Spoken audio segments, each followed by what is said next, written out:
Welcome to our channel.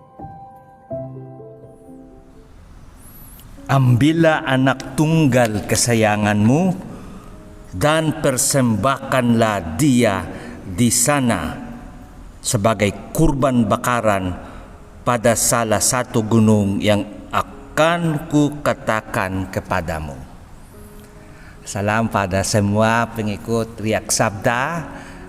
Saya Pastor Nantes yang men-share tentang bacaan-bacaan pada minggu kedua Prapaskah.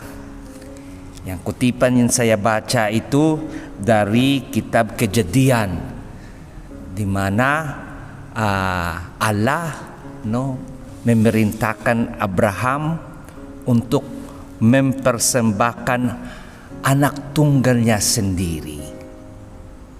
Siapakah ayah atau ibu yang tidak mencintai anaknya? Saya tahu bahwa ayah saya mencintai saya dan semua saudara-saudari saya. Sebenarnya saya anak sulung dari 7 saudara-saudari. Dan saya yakin bahwa ayah dan ibu mencintai kami semua, sehingga kami diberikan kesempatan untuk sekolah di sekolah yang baik yang di Filipina itu tertua, di mana banyak pahlawan dan juga santo yang menjadi alumninya. Dan juga itu semua yang kami memerlukan, mereka itu selalu tersedia untuk memberi. Dan bagaimana perasaan Abraham itu, karena sebenarnya anak itu ditunggu lama, sudah tua ketika Ishak itu datang dalam hidup Abraham dan Sarah. Dan heranlah mengapa Allah itu minta Abraham supaya itu Ishak menjadi kurban bakaran. Apa yang dalam pikiran Abraham? Pasti yang merasa heran, sedih, mungkin tidak mengerti. Tapi kita memuji Abraham karena meskipun tidak mengerti semua, karena Allah yang memberi perintah, taat. Bagaimana perasaan Ishak? Di mana kita pergi? Kita mempersembahkan. Tetapi manalah yang itu yang menjadi korban? Nanti Allah itu yang akan memberi. Itulah yang terjadi. Tapi kita tahu bahwa ini ujian bagi Abraham. Bagaimana ia taat pada Tuhan. Itu yang poin penting. Ketaatan pada Tuhan, kesetiaan dalam imannya itu yang itu memang teruji. Tetapi terlihat bahwa Abraham itu lulus. Kita tahu apa ceritanya. Waktu saat Abraham hampir itu membunuh anaknya sendiri, tiba-tiba malaikat datang. Jangan. Itu yang di bacaan Kejadian. Kita fast forward pada Injil. Waktu Prapaskah itu, puncaknya itu adalah apa?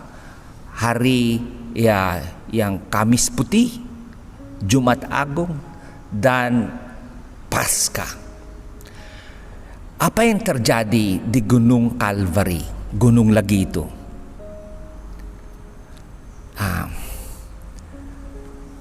Yesus Kristus, anak Allah, menjadi kurban demi keselamatan kita. Dalam bacaan kedua, Paulus mengatakan, Allah bahkan tidak menyayangkan anaknya sendiri, tetapi menyerahkannya demi kita semua. Pasti Allah Bapa mencintai anaknya. Mencintai anaknya. Cinta kasih yang bisa terjadi antara itu dalam hidup intim Allah sendiri. Sejak awal ia mencintai anaknya, tetapi ia menyerahkan anaknya sendiri demi keselamatan kita.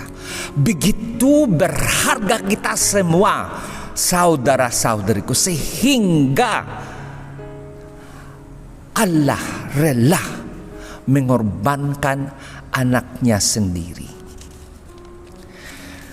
Peristiwa dalam Injil menegaskan kepada kita,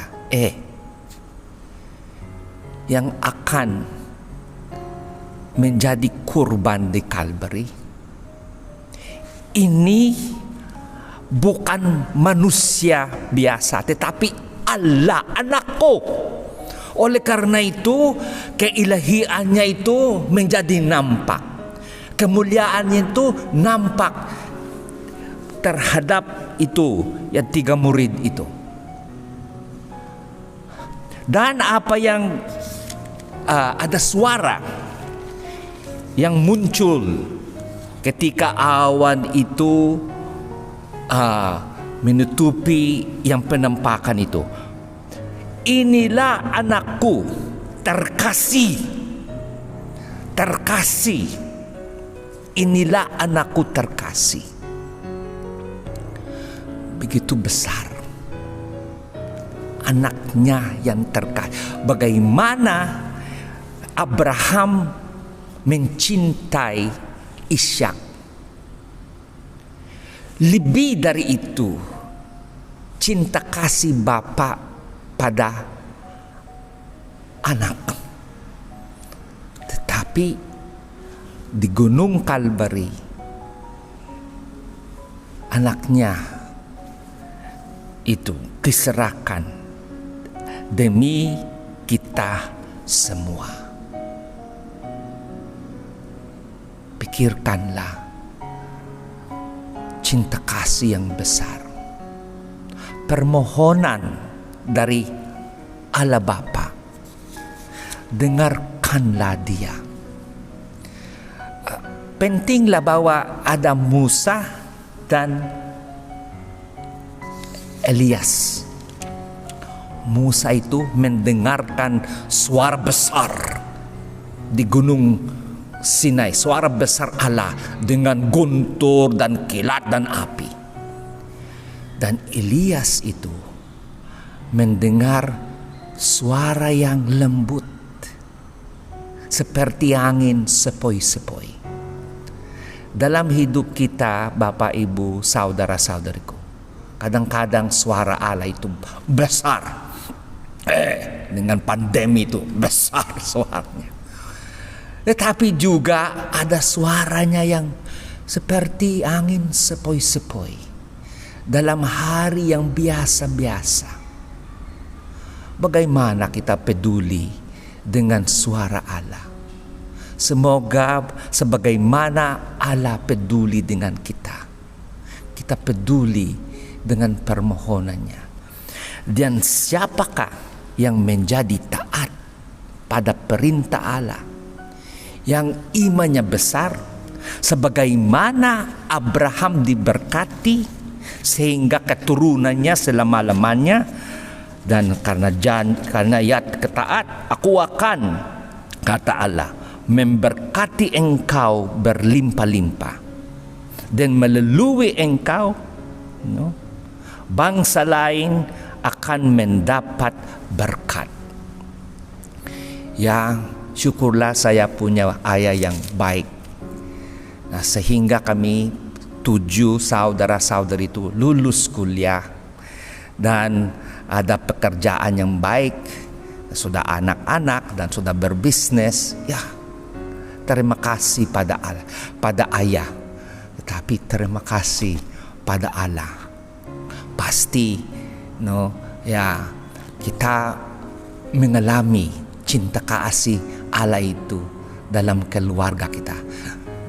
Dan semoga itu juga berlimpah, khususnya pada siapapun yang tahu mendengar suara anaknya. Amin. Oke, selamat hari Minggu. Jika kamu suka video ini, like dan share kepada teman-teman seiman. Jika kamu ingin mendapatkan update-update terus, tekan subscribe dan hidupkan tombol lonceng. Terima kasih, Tuhan memberkati.